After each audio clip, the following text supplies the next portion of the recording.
Les éditions Sixtrid, avec l'aimable autorisation des éditions Kallman-Lévy, présentent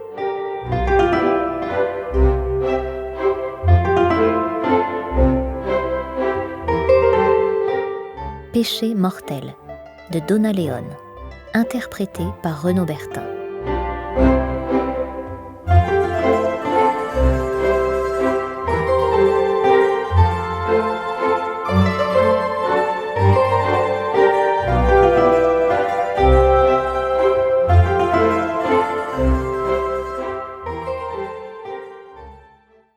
Assis à son bureau, Brunetti contemplait ses pieds, ou plutôt ses chaussures, qui, posées sur le tiroir du bas, avec leur double rangée de minuscules yeux ronds métalliques, semblaient lui adresser autant de regards de reproche.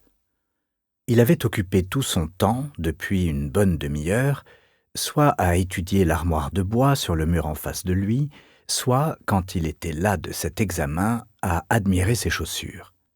De temps en temps, quand l'angle du tiroir commençait à lui entrer un peu trop dans le talon, il croisait les pieds différemment, mais cela ne parvenait qu'à redisposer les 2 paires de 4 œillets, sans pour autant faire disparaître leur regard réprobateur, ni le soulager de son ennui. Le vice-questeur Giuseppe Patta avait pris 2 semaines de congé qu'il passait en Thaïlande, pour, de l'avis général à la questure, y connaître une 2e lune de miel. Et c'est à Brunetti qu'avait échu la responsabilité, pendant cette période, de lutter contre le crime à Venise. Il fallait cependant croire que le crime s'était envolé en compagnie du Cavaliere, car rien de bien important ne s'était produit depuis que Patta et son épouse, récemment retournés au domicile conjugal et on tremblait rien que d'y penser dans les bras du vice-questeur, étaient partis, sinon les habituels cambriolages et vols à la tire. La seule affaire intéressante avait eu lieu 2 jours plus tôt dans une bijouterie du Campo San Maurizio, lorsqu'un couple fort bien mis s'était présenté avec un bébé dans un landau et que le jeune papa, rougissant, avait demandé à voir des solitaires pour en offrir un à son épouse, encore plus intimidée que lui. Elle avait essayé une première bague, puis une autre. Choisissant finalement un diamant blanc de 3 carats, elle avait demandé si elle pouvait sortir pour l'admirer dans la lumière du jour. Ce qui devait arriver arriva. Elle avait franchi le seuil de la boutique, fait jouer sa main baguée dans la lumière du soleil, souri et adressé un signe au papa, lequel avait plongé la tête dans le landau pour redisposer les couvertures sur le bébé, puis avec un large sourire au bijoutier, était sorti rejoindre sa femme. Pour disparaître avec elle, bien entendu, laissant le landau et la poupée qu'il contenait en travers de la porte. En dépit de l'ingéniosité de ce vol, il ne constituait pas à lui seul une vague de délits ou de crimes. Brunetti s'ennuyait à mourir et se demandait si, à la responsabilité de l'autorité suprême et au monceau de paperasse qu'elle paraissait engendrer, il ne préférait pas la liberté d'action que lui offrait d'ordinaire son statut de subordonné. On frappa à la porte. Il leva la tête, puis sourit, lorsque le battant s'ouvrit sur sa première vision matinale de la signorina Elettra, la secrétaire de Patta, qui paraissait considérer que le départ du vice-questeur l'autorisait de facto à prendre son service à 10 heures et non pas à 8h30 comme le prévoyait le règlement. « Buongiorno, commissario », dit-elle en entrant, son sourire tout d'écarlate et de blanc lui rappelant fugitivement une glace gelato alla marena, mais en parfaite harmonie avec les couleurs de sa blouse de soie à rayures. La signorina Elettra s'effaça pour laisser entrer une autre femme. Brunetti adressa un bref coup d'œil à celle-ci, le temps de remarquer un tailleur synthétique gris, dont la jupe démodée descendait presque jusqu'aux chevilles, et des chaussures à talons carrés. La femme serrait maladroitement contre elle un sac à main en imitation cuir peu convaincante, et le regard du policier revint tout de suite sur la signorina Elettra. « Commissaire, voici quelqu'un qui voudrait vous parler. »« Oui, » répondit-il en regardant de nouveau la visiteuse, toujours aussi peu intéressée. C'est alors qu'il remarqua la courbure de sa joue droite, et lorsqu'elle eut un mouvement de tête pour parcourir la pièce des yeux, la ligne délicate de sa mâchoire et de son cou. Son deuxième « oui » fut prononcé avec plus d'intérêt dans la voix. La femme se tourna vers lui en esquissant un sourire qui parut soudain étrangement familier à Brunetti. Celui-ci demeurait cependant convaincu de voir la jeune femme pour la première fois. Sans doute, supposa-t-il, était-elle la fille de quelqu'un de sa connaissance, venu lui demander son aide, et ce n'était pas le visage qu'il reconnaissait, mais une simple ressemblance avec un parent. « Oui, signorine », dit-il en se levant cette fois de son fauteuil et du geste lui indiquant la chaise placée en face du bureau.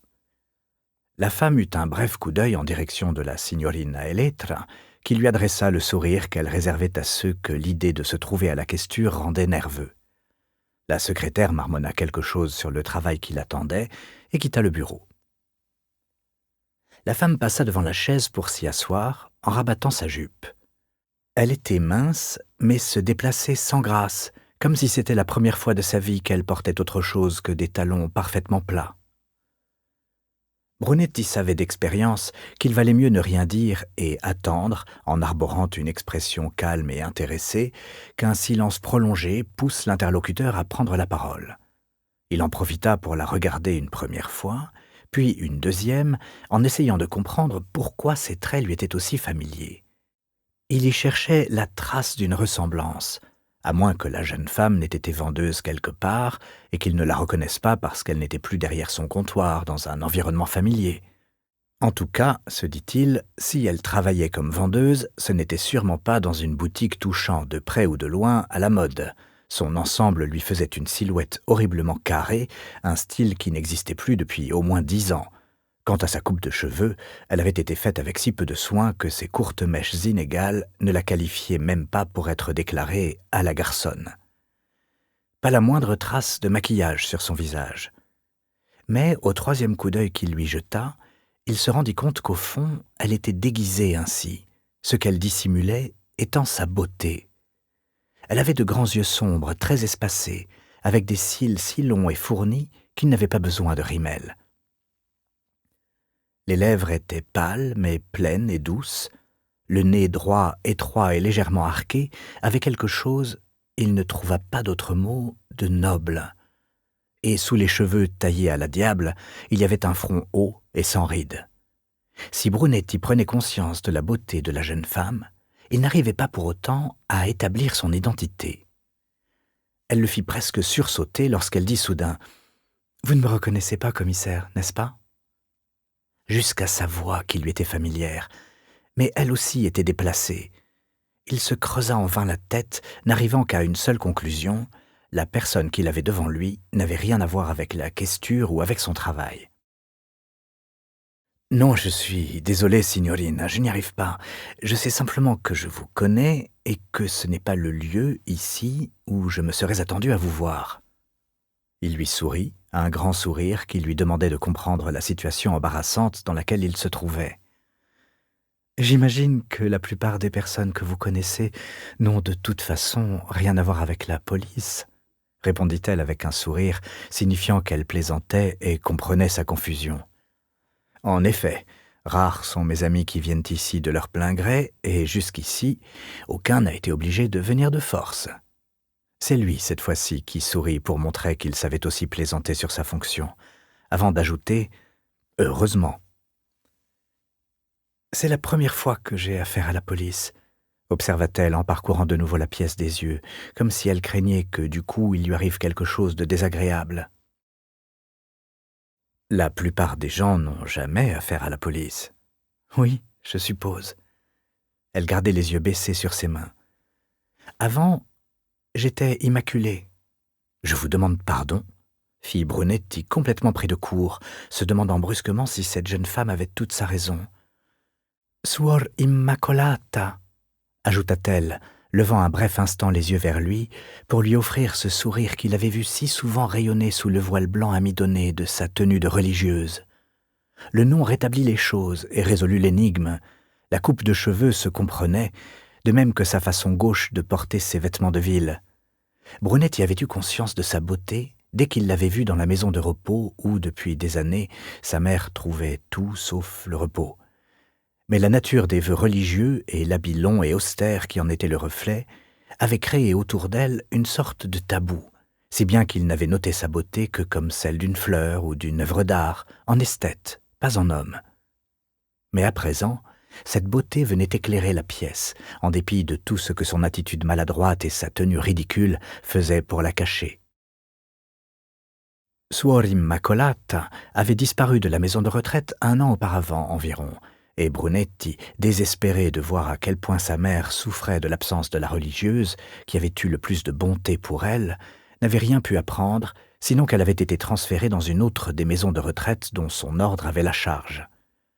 Une longue liste de questions lui démangeait la langue, mais il les rejeta toutes comme n'étant pas de circonstance. Elle était ici, elle allait donc lui dire pourquoi. « Je ne peux pas retourner en Sicile, » reprit-elle soudain. « Ma famille ne comprendrait pas. » Elle lâcha la poignée de son sac pour s'étreindre les mains à la recherche d'un peu de réconfort. N'en trouvant pas, sans doute, elle les posa ensuite sur ses cuisses. Puis, comme si elle prenait conscience de la chaleur qui s'en dégageait, elle les reposa sur les angles abrupts de son sac en simili-cuir. « Cela fait-il longtemps que... » commença Brunetti, qui, ne sachant pas trop comment exprimer son idée, se contenta de laisser la phrase en suspens. « 3 semaines. »« Habitez-vous ici, à Venise ?»« Non, pas exactement. J'ai trouvé une chambre dans une pension, au Lido. » Serait-elle venue solliciter un secours financier ? Se demanda-t-il. Si c'était le cas, il serait heureux et honoré de l'aider, tant était immense la dette qu'il avait contractée envers elle pour les années de charité dont elle avait fait preuve vis-à-vis de lui et de sa mère. Comme si elle venait de lire dans son esprit, elle ajouta « J'ai un travail. »« Ah bon ?»« Oui, dans une clinique privée du Lido. »« Comme infirmière ?»« Non, à la blanchisserie. » Elle surprit le rapide coup d'œil qu'il jeta sur ses mains. « Vous savez, tout se fait à la machine de nos jours, commissaire. Plus besoin de descendre à la rivière et de battre le linge sur les pierres. » Il éclata de rire, autant à cause de sa gêne que de la réponse de Suor Immacolata.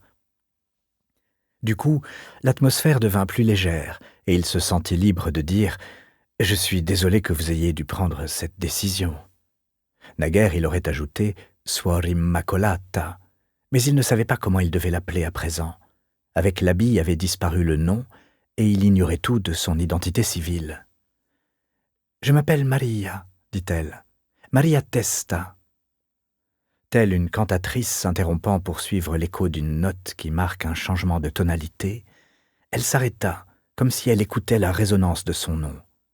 « Mais je me demande si j'ai bien le droit de me faire appeler ainsi. » « Que voulez-vous dire ? » « Il faut suivre toute une procédure lorsqu'on quitte le voile, ou plutôt qu'on quitte l'ordre. C'est sans doute comme la déconsécration d'une église. C'est très compliqué et cela peut prendre beaucoup de temps avant qu'ils vous lâchent. Ils veulent probablement être sûrs que vous l'êtes, sûrs de partir, vais-je dire, suggéra Brunetti. Oui, cela peut prendre des mois, peut-être des années. Ils exigent des lettres de gens qui vous connaissent et peuvent certifier que vous êtes en état de prendre cette décision. Est-ce ce que vous venez me demander ? Puis-je vous aider de cette manière ? Elle eut un geste de la main qui non seulement était une réponse négative à la question du policier, mais annulait son vœu d'obéissance. Non, ça n'a plus d'importance. C'est terminé. Liquidé. Je vois, dit Brunetti qui ne voyait rien du tout. Elle le regarda alors d'une manière si directe, avec des yeux d'une telle beauté, que Brunetti ne put s'empêcher de ressentir une pointe d'envie pour l'homme qui lui ferait renoncer à son vœu de chasteté. « Je suis venu à cause de la maison de repos, commissaire, à cause de ce que j'ai vu là-bas. » Brunetti sentit son cœur battre soudain plus fort à l'idée de sa mère qui s'y trouvait, se demandant si elle ne courait pas quelque danger. Tous ses sens étaient en alerte. Mais avant qu'il ait pu transformer son angoisse en question, Suor Immacolata reprit « Non, commissaire, ce n'est pas votre mère, il ne lui arrivera rien. » Elle marqua une pause, embarrassée par l'effet que pouvaient produire ses paroles et par la triste vérité qu'elles contenaient. La seule chose susceptible, en effet, d'arriver à la mère du policier était la mort. « Je suis désolée, » ajouta-t-elle gauchement. Brunetti l'étudia un moment, pendant que se prolongeait le silence, ne sachant trop que penser de ce qu'elle venait de lui dire, et encore moins comment lui demander d'être plus claire. Il se souvint de la dernière visite qu'il avait faite à sa mère, un après-midi, regrettant de ne plus retrouver Suor Immacolata, sachant qu'elle était la seule personne à comprendre la souffrance qu'il ressentait au fond de son âme. Mais au lieu de la ravissante sicilienne, il avait eu affaire à Suor Elena, une femme que le passage des années avait aigrie et pour qui les vœux étaient devenus synonymes de pauvreté d'esprit, de chasteté d'humour et d'obéissance à une conception rigoriste du devoir. Le fait que sa mère puisse être, même une minute, sous la coupe de cette femme l'enrageait en tant que personne. Le fait que la maison de repos soit considérée comme l'une des meilleures de la région lui faisait honte en tant que citoyen. La voix de la jeune femme le tira de la longue rêverie dans laquelle il était plongé, au point de n'avoir pas entendu ce qu'elle lui avait dit. « Je suis désolé, ma sœur », s'excusa-t-il, se rendant compte immédiatement qu'il lui avait donné automatiquement son ancien titre. « J'avais l'esprit ailleurs. » Elle répéta ce qu'elle venait de dire, sans relever son erreur. « Je vous parle de la maison de repos, ici, à Venise, dans laquelle je travaillais encore il y a 3 semaines. Mais ce n'est pas seulement elle que j'ai quittée, dottore. J'ai aussi quitté l'ordre. J'ai tout quitté. Pour commencer... » Elle hésita et tourna les yeux vers la façade de San Lorenzo, à travers la fenêtre ouverte, à la recherche du terme qui décrirait ce qu'elle allait commencer. « Une nouvelle vie. » Elle posa à nouveau son regard sur Brunetti et lui adressa un petit sourire incertain. « La vita nuova » répéta-t-elle sur un ton qui s'efforçait d'être plus léger, comme si elle se rendait compte de la note lourdement mélodramatique qui s'était glissée dans sa voix. On apprenait Dante à l'école, et on était obligé de lire la Vita Nuova, mais je ne m'en souviens pas très bien. Nouveau coup d'œil à Brunetti, mais cette fois avec les sourcils levés, interrogatifs. Brunetti ne voyait absolument pas où cette conversation allait le mener. Elle commençait par lui parler d'un danger, et maintenant de Dante. Nous la lisions, nous aussi, mais je crois que j'étais trop jeune. De toute façon, j'ai toujours préféré la Divine Comédie, le Purgatoire en particulier.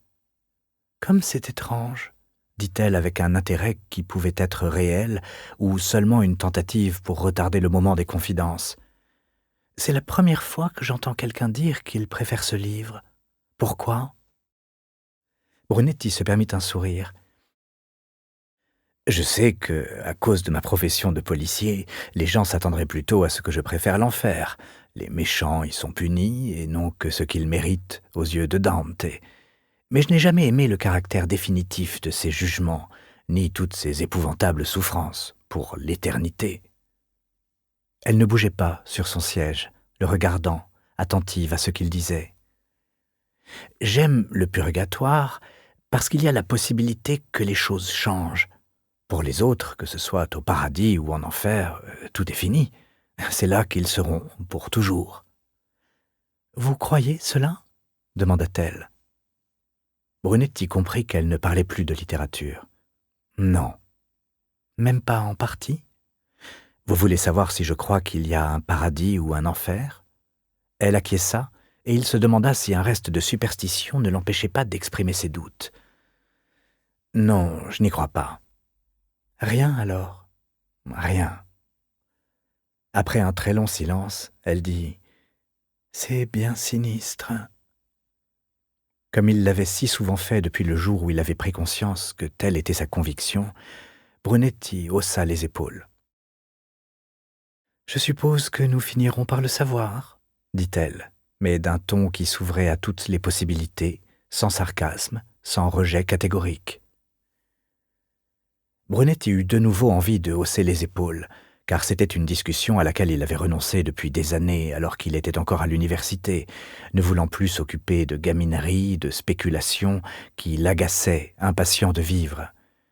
Mais il lui suffit d'un coup d'œil à son interlocutrice pour comprendre que, d'une certaine manière, elle venait à peine d'éclore, qu'elle était sur le point d'entamer sa vita nuova, si bien que ce genre de questions, impensables par le passé, devait avoir pour elle un caractère pressant et vital aujourd'hui. « C'est bien possible, » concéda-t-il. Sa réaction fut instantanée et impétueuse. « Vous n'avez pas besoin d'être condescendant avec moi, commissaire. C'est ma vocation que j'ai laissée derrière moi, pas mes facultés de jugement. » Il n'avait ni à s'excuser, ni à poursuivre cette discussion théologique, décida-t-il. Il déplaça une lettre posée sur son bureau, repoussa son fauteuil et croisa les jambes. « Faut-il en parler dans ce cas ? » ?»« De quoi ? De l'endroit où vous avez laissé votre vocation ? » ?»« La maison de retraite ? » demanda-t-elle inutilement. Brunetti acquiesça. « Au fait, de laquelle parlez-vous ? » ?»« San Leonardo. Elle se trouve près de l'hôpital Giustiniani.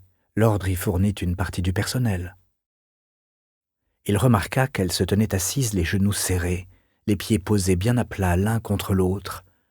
Elle ouvrit son sac à main avec des gestes maladroits, en retira une feuille de papier qu'elle déplia pour examiner ce qui était écrit dessus. « Au cours de la dernière année, commença-t-elle nerveusement, 5 personnes sont mortes à San Leonardo. » Elle mit la feuille dans l'autre sens et se pencha pour la poser sur le bureau en face de lui. Brunetti jeta un coup d'œil à la liste. « Ces personnes-là » Elle acquiesça. « Je vous ai mis le nom, l'âge et la cause du décès. » Il consulta la liste plus attentivement et vit qu'elle donnait exactement ces informations. Elle comprenait 3 femmes et 2 hommes. Brunetti se souvint de statistiques d'après lesquelles les femmes vivraient plus longtemps que les hommes. Ce n'était pas le cas ici. L'une des femmes était sexagénaire, les 2 autres avaient à peine dépassé 70 ans. Les 2 hommes étaient plus vieux. Il y avait 2 décès par crise cardiaque, 2 par hémorragie cérébrale et 1 par pneumonie. « Pourquoi est-ce à moi que vous avez apporté cette liste ?» demanda-t-il en levant les yeux sur elle. C'était une question à laquelle elle devait s'être attendue, mais elle prit son temps pour y répondre. « Parce que vous êtes la seule personne en mesure de faire quelque chose, je crois. » Brunetti attendit un instant qu'elle s'explique plus clairement. Comme elle n'en faisait rien, il observa. « Je ne suis pas sûr de comprendre. Pouvez-vous trouver de quoi ces personnes sont mortes ?» Il leva la liste en l'air et l'agita. « Vous voulez dire que les causes de ces décès ne sont pas celles qui figurent ici ?» Elle acquiesça. « Peut-être. Si jamais elles étaient mortes d'autre chose, avez-vous un moyen de découvrir de quoi ?» Brunetti n'avait nullement besoin de réfléchir longtemps avant de lui répondre. Les lois touchant à l'exhumation étaient claires. Pas sans le mandat d'un juge ou une requête des familles. « Oh, je ne savais pas. Je me suis trouvé, comment dire, tellement loin du monde pendant si longtemps que je ne sais plus comment fonctionnent les choses. Peut-être ne l'ai-je jamais su, » ajouta-t-elle après un instant. « Combien de temps êtes-vous resté dans les ordres ? » « 12 ans. J'y suis entrée à l'âge de 15 ans. » Si elle remarqua le mouvement de surprise de Brunetti, elle l'ignora. « C'est très long, je sais. » « Mais vous n'étiez pas vraiment loin du monde, tout de même. Vous avez bien reçu une formation d'infirmière, n'est-ce pas ?»« Non, » répondit-elle vivement. « Je ne suis pas infirmière. En tout cas, je n'ai pas reçu de formation professionnelle. L'ordre a simplement vu que... » Elle s'interrompit brusquement, et Brunetti comprit qu'elle s'était trouvée dans la situation, inhabituelle pour elle, de reconnaître qu'elle avait un certain talent, ou de parler d'elle-même de manière flatteuse. Elle n'avait eu d'autre choix que de se taire. Au bout d'un moment qui lui permit de faire oublier tout ce que sa remarque aurait pu avoir de flatteur pour elle, elle enchaîna. « Ils ont décidé que ce serait bien pour moi d'essayer d'aider les personnes âgées, et c'est pourquoi on m'a envoyé dans une maison de repos. Combien de temps y êtes-vous resté ? 7 ans, 6 à Dollo, puis 1 an à San Leonardo. » Autrement dit, calcula Brunetti, lorsqu'elle était entrée dans la maison de retraite où se trouvait sa mère, Suor Immacolata avait eu 20 ans, âge auquel la plupart des femmes prennent un travail ou décident d'une profession, tombent amoureuses, ont des enfants. Il pensa aux choses que toutes ces autres femmes avaient pu faire pendant ces années-là, et à la vie qu'avait dû être celle de Suor Immacolata, entourée des hurlements des fous, des odeurs des incontinents. Si Brunetti avait été animé de sentiments religieux, avait cru en quelque être supérieur, peut-être se serait-il consolé à l'idée de l'ultime récompense spirituelle que la jeune femme recevrait en échange des années dont elle avait ainsi fait don aux autres. Il écarta cette pensée pour lui demander, en lissant la liste du plat de la main, ce qu'elle avait remarqué d'anormal dans la mort de ces personnes. Elle ne répondit pas tout de suite, mais quand elle le fit, elle le prit complètement au dépourvu. « Rien. Il est normal d'avoir un mort de temps en temps. Ils sont parfois plus nombreux juste après les vacances. » Après des dizaines d'années passées à interroger des gens ne demandant qu'à parler ou au contraire récalcitrants, c'est avec un calme parfait que le policier demanda. « Dans ce cas, pourquoi avoir établi cette liste ? » 2 des femmes étaient veuves et l'autre n'avait jamais été mariée. L'un des hommes ne recevait jamais de visite. Elle le regarda, attendant d'être sollicitée, mais il ne dit rien. La voix de la jeune femme devint plus douce, et Brunetti imagina brusquement Suor Immacolata, encore dans l'habit noir et blanc de son ordre, luttant contre le commandement qui lui interdisait de répandre des propos calomnieux ou de dire du mal d'une personne, fût-elle la plus grande pécheresse du monde. « J'en ai entendu 2, ajouta-t-elle finalement au bout de quelques secondes, dire à un moment ou à un autre qu'elles n'oublieraient pas la maison de repos avant leur mort. » Elle se tut et regarda ses mains qui ne s'agrippaient plus au sac, mais s'étreignaient de nouveau. « Et l'ont-elles fait ?» Elle secoua négativement la tête sans rien dire. Brunetti baissa intentionnellement la voix. « Cela signifie-t-il qu'elles ne l'ont pas fait ou que vous ignorez si elles l'ont fait, Maria ?» Elle lui répondit sans relever la tête. « Je ne sais pas, mais 2 d'entre elles, la signorina Dapre et la signora Cristanti, toutes les 2 ont dit qu'elles en avaient l'intention. » « Et comment se sont-elles exprimées, exactement ?»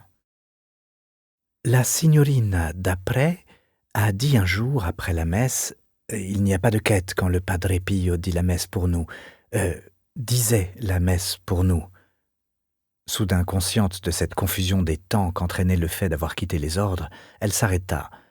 Elle porta une main nerveuse à sa tempe, et Brunetti vit ses doigts rechercher l'ourlet de son voile dans un geste de protection. Au lieu de cela, ce sont ses cheveux qu'ils trouvèrent, et elle retira sa main comme si elle venait de se brûler. Après la messe, pendant que je l'aidais à regagner sa chambre, elle a dit que ça ne faisait rien s'il n'y avait pas de quête, et qu'il verrait, quand elle ne serait plus là, combien elle avait été généreuse. Lui avez-vous demandé ce qu'elle voulait dire ? Non, il était clair à mes yeux qu'elle allait leur laisser son argent ou au moins une partie. Et ? Elle secoua de nouveau la tête. Je ne sais pas. Combien de temps après est-elle morte ? 3 mois. Avait-elle parlé de ses intentions à quelqu'un d'autre ? Je ne sais pas. Elle ne parlait presque à personne. Et l'autre femme ? La signora Cristanti, oh, elle a été beaucoup plus explicite. Elle a dit qu'elle laisserait son argent aux personnes qui avaient été bonnes pour elle. Elle le répétait tout le temps, à tout le monde. Mais elle n'était pas... Je ne crois pas qu'elle était capable de prendre cette décision elle-même, pas vraiment. Pas à l'époque où je l'ai connue. Qu'est-ce qui vous le fait dire ? Elle n'avait pas l'esprit très clair, répondit Maria. Pas tout le temps, en tout cas. Certains jours, elle paraissait aller très bien, mais c'était rare. La plupart du temps, elle battait la campagne. Elle se croyait redevenue petite fille et demandait qu'on l'emmène ici ou là. Après un bref silence, elle ajouta d'un ton de clinicien. « C'est très courant. » De retourner vers le passé ? Oui, les pauvres âmes. Je suppose que le passé vaut mieux pour elles que le présent. N'importe quel passé. Brunetti évoqua sa dernière visite à sa mère, mais il repoussa ce souvenir, préférant demander « Qu'est-ce qui lui est arrivé ?»« À la signora Cristanti ? Oui. Elle est morte d'une crise cardiaque, il y a 4 mois. » Où est-elle morte ? Sur place, à la maison de repos. Où cela s'est-il produit ? Dans sa chambre ou dans un endroit où il y avait d'autres personnes ? Brunetti n'employa pas le terme de « témoin ». Celui-ci ne lui vint même pas à l'esprit. Non, elle est morte pendant son sommeil, paisiblement. « Je vois », murmura Brunetti, surtout pour dire quelque chose. Il laissa s'écouler quelques secondes avant de reprendre la parole. « Cette liste signifie-t-elle que vous pensez que ces personnes auraient pu mourir d'autre chose que ce qui est écrit en face de leur nom ?» Elle leva les yeux vers lui cette fois, et la surprise qu'il y lut l'intrigua.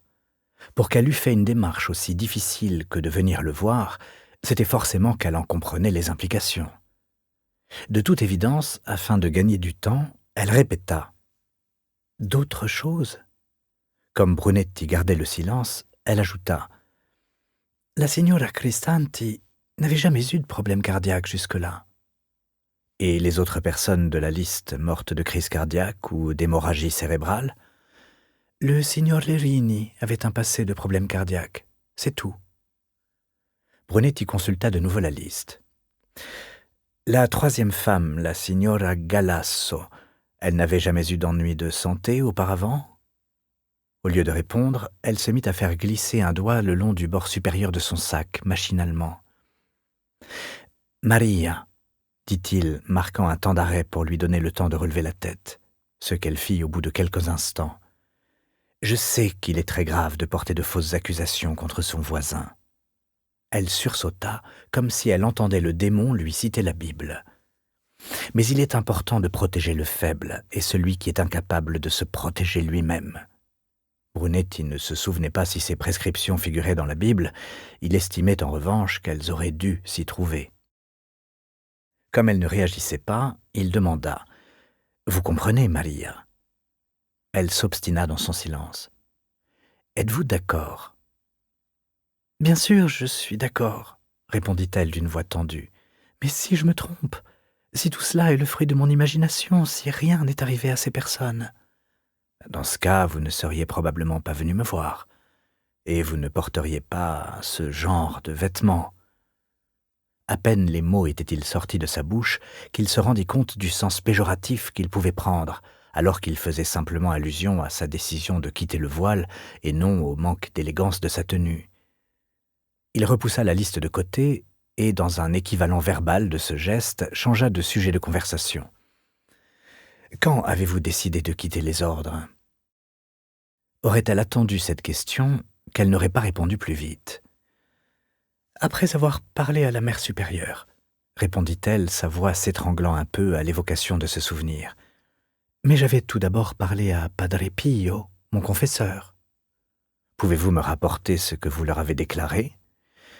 Cela faisait très longtemps que Brunetti ne fréquentait plus l'église, ses œuvres et ses pompes, si bien qu'il ne se souvenait plus exactement de ce que l'on pouvait répéter d'une confession ou du châtiment encouru si on le faisait, mais il s'en rappelait toutefois assez pour savoir qu'en principe, on ne devait jamais en parler.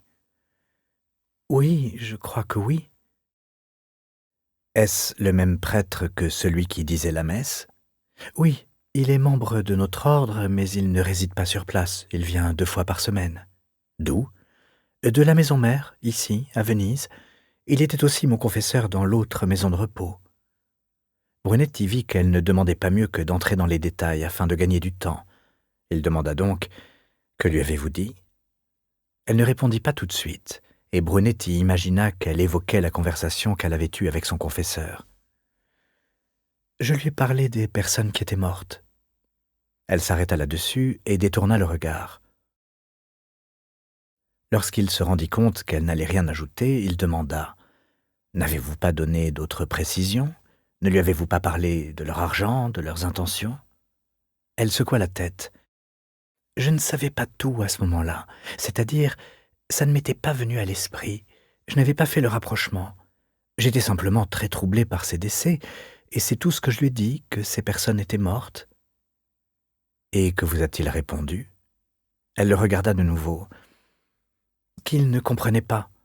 Je lui ai donc donné les détails, les noms des personnes décédées et ce que je savais de leur passé médical, que la plupart étaient en bonne santé et étaient mortes soudainement.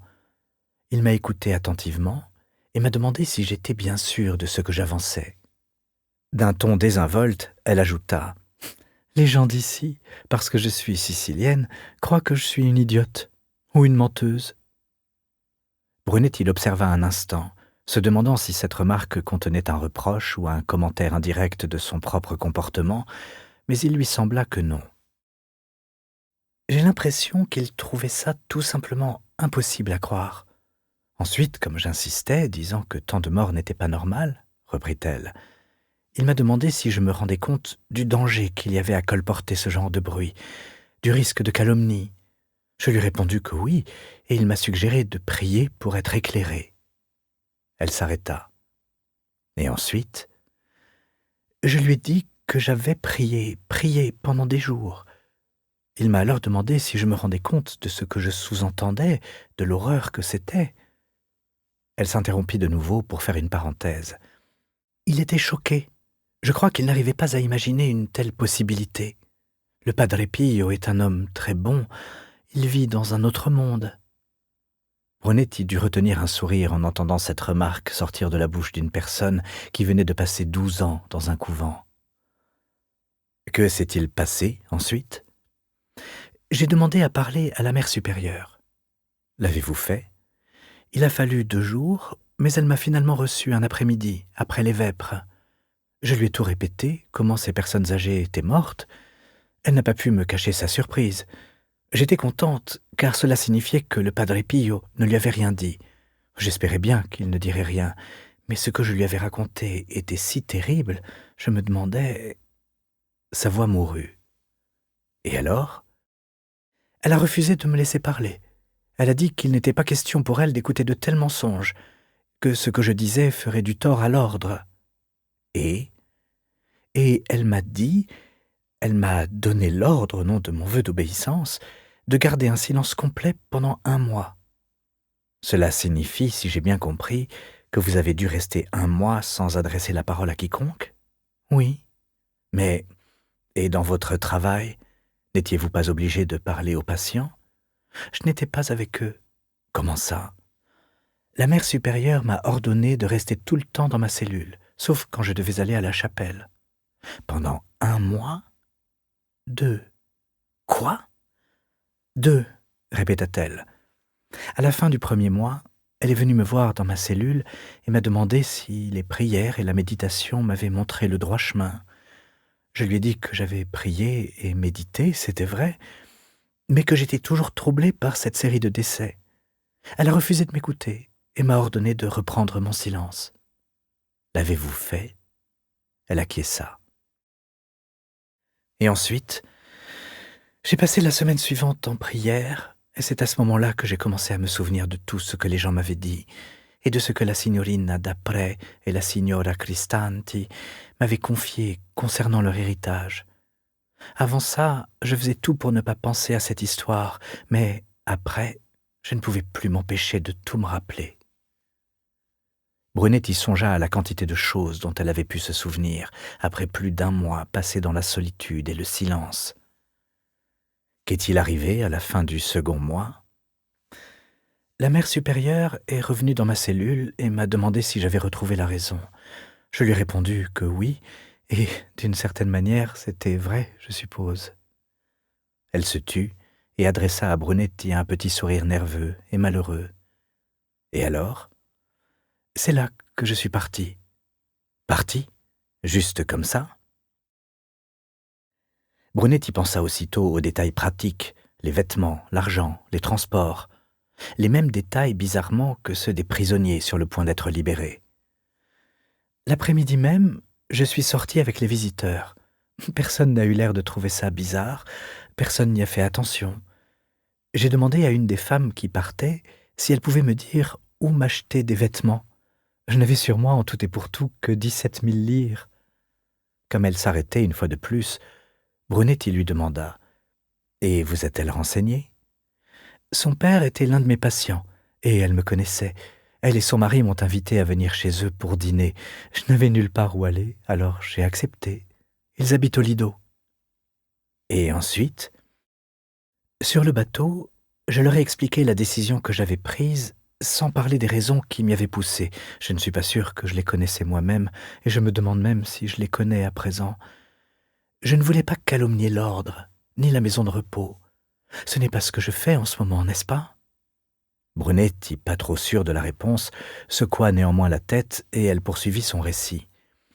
Tout ce que j'ai fait, c'est parler de ces morts à la mère supérieure. Je lui ai dit que je trouvais étrange qu'il y en ait autant. D'un ton parfaitement serein, Brunetti observa. J'ai lu quelque part qu'il arrivait que les personnes âgées meurent en série, sans raison apparente. Je vous en ai parlé, moi aussi, quand je vous ai dit que c'était souvent après les vacances. Et l'explication ne pourrait pas être là? Elle eut dans les yeux un éclair qui sembla bien être de colère au policier. Bien sûr que si, mais dans ce cas, pourquoi tenait-elle tant à ce que je me taise? Je crois que vous me l'avez vous-même expliqué, Maria. Comment cela? Les vœux que vous avez prononcés? L'obéissance? J'ignore l'importance que cela revêt à leurs yeux, mais c'était peut-être cela qui les inquiétait plus que toute autre chose.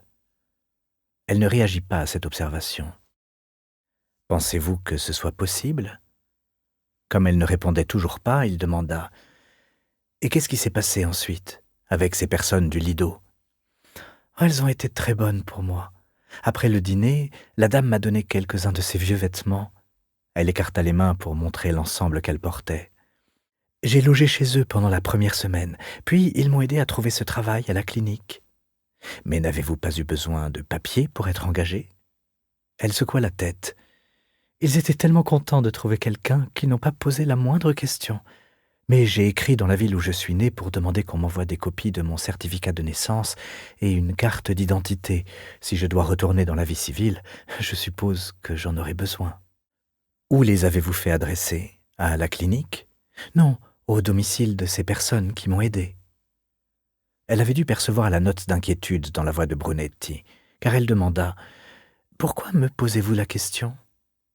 Il eut un bref mouvement de dénégation et répondit « Oh, simple curiosité. On ne sait jamais combien de temps peuvent prendre des démarches de ce genre. » C'était un mensonge éhonté, mais elle était restée si longtemps hors du monde qu'il y avait peu de risque pour qu'elle s'en rendît compte.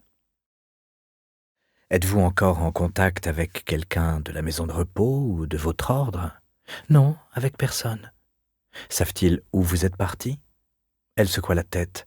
« Je ne crois pas. Ils n'ont aucun moyen de l'apprendre. » Ce couple du Lido n'aurait pas pu leur dire?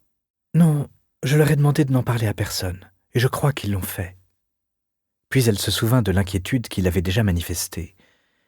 Pourquoi cette question? Il ne vit pas de raison de ne pas lui expliquer au moins cela. S'il y a la moindre vérité dans...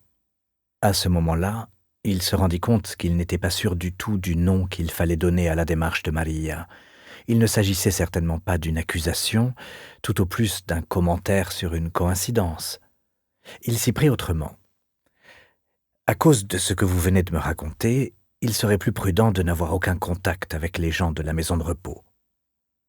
Il eut soudain conscience de tout ignorer des personnes en question. Lorsque vous avez entendu ces vieilles femmes parler de leur argent, aviez-vous une idée à qui précisément elles comptaient faire un legs? J'y ai pensé, dit-elle à voix basse, et je n'ai pas envie d'en parler. Je vous en prie, Maria, j'estime que vous n'avez plus la liberté de choisir ce que vous pouvez dire ou ne pas dire sur cette affaire. Elle hocha la tête, mais très lentement, s'inclinant devant cette vérité, même si elle ne la trouvait pas à son goût. Elles auraient pu le laisser à la maison de repos elle-même, ou au directeur, ou encore à l'ordre. Qui est le directeur? Le docteur Messini, Fabio Messini. Elles auraient pu le léguer à quelqu'un d'autre? Elle réfléchit un instant. Au Padre Pio, peut-être. Il est très bon pour les malades, et tous l'aiment beaucoup, mais je ne crois pas qu'il accepterait quoi que ce soit. Et la mère supérieure? Non, les règles de l'ordre nous interdisent de posséder la moindre chose, interdisent aux femmes, exactement. Brunetti tira à lui une feuille de papier. Connaissez-vous le nom de famille du Padre Pio? Une réelle inquiétude se lut dans ses yeux. Vous n'allez tout de même pas aller lui parler, n'est-ce pas? Non, je ne crois pas. J'aimerais cependant connaître son nom, au cas où cela deviendrait nécessaire. Cavaletti. Savez-vous autre chose sur lui? Elle secoua la tête. Non, seulement qu'il vient 2 fois par semaine pour entendre les confessions. Si quelqu'un est au plus mal, on le prévient pour qu'il lui apporte les derniers sacrements. J'ai rarement eu l'occasion de lui parler, en dehors du confessionnal, bien entendu. La dernière fois que je l'ai vu, c'était il y a 1 mois environ, le jour de la fête de la mère supérieure, le 20 février. Soudain, ses lèvres se serrèrent et elle plissa les yeux, comme si elle venait d'être saisie d'une brusque douleur. Brunetti se pencha en avant, craignant qu'elle ne s'évanouisse. Elle ouvrit les yeux et le regarda, levant une main pour l'arrêter. « N'est-ce pas bizarre que je me souvienne de la date de sa fête ?» Elle détourna un instant les yeux et revint sur lui. « Je ne connais même pas ma propre date de naissance, seulement celle de ma fête, Immacolata, le 8 décembre. » Elle secoua la tête, de tristesse ou d'étonnement, Brunetti n'aurait su dire. « C'est comme si un grand pan de moi-même avait cessé d'exister pendant toutes ces années, avait été annulé. Je ne me rappelle même plus la date de mon propre anniversaire. » « Vous pourriez peut-être choisir le jour où vous avez quitté le couvent ?» suggéra-t-il avec un sourire, pour signifier qu'il disait cela avec gentillesse. Elle soutint son regard pendant quelques instants, puis porta 2 doigts à son front et se le frotta, les yeux baissés. « La vita nuova » murmura-t-elle plus pour elle-même que pour lui. « Je la prendrai par les papiers, de toute façon. » Elle se leva brusquement. « Je crois que je vais vous laisser à présent, commissaire. » Il y avait moins de calme dans ses yeux que dans sa voix, si bien que Brunetti se garda de vouloir la retenir.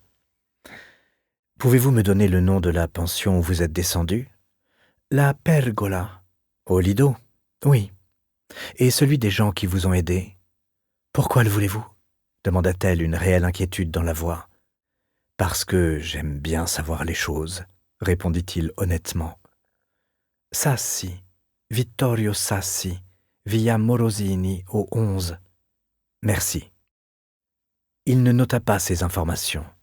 Elle se tourna vers la porte et, un instant, il pensa qu'elle allait lui demander ce qu'il comptait faire de ses confidences, mais elle ne dit rien.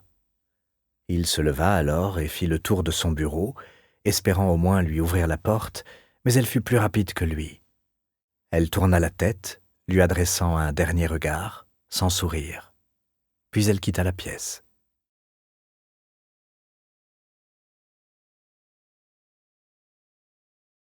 Brunetti reprit la contemplation de ses souliers, mais cette fois-ci, il ne le distrayait plus. Comme une divinité tutélaire, sa mère vint occuper ses pensées, sa mère qui, depuis des années, naviguait sur des eaux qu'aucune exploration ne pourrait sonder, celles de la folie. Des bouffées de peur pour sa sécurité le saisissaient par instants, bien qu'il sût parfaitement qu'il ne lui restait qu'un seul havre sûr, final, absolu qu'elle pût atteindre, et qu'il s'efforça de penser à autre chose. Il se trouvait malgré lui entraîné vers les souvenirs de ces 6 dernières années, qui l'égrenaient comme les perles de quelque épouvantable rosaire. D'un coup de pied brusque, violent, il referma le tiroir et se leva. Suor Immacolata, il n'arrivait pas encore à penser à elle autrement que sous ce nom, l'avait assuré que sa mère ne courait aucun danger. Il n'avait d'ailleurs aucune preuve que quelqu'un courût un danger quelconque. Les personnes âgées meurent, et c'est souvent une libération pour elles et pour leur entourage, comme cela le serait pour... Il revint à son bureau prendre la liste laissée par Maria, et parcourut de nouveau les noms et les âges. Il se mit à envisager des moyens pour en apprendre davantage sur ces personnes, sur leur vie et sur leur mort.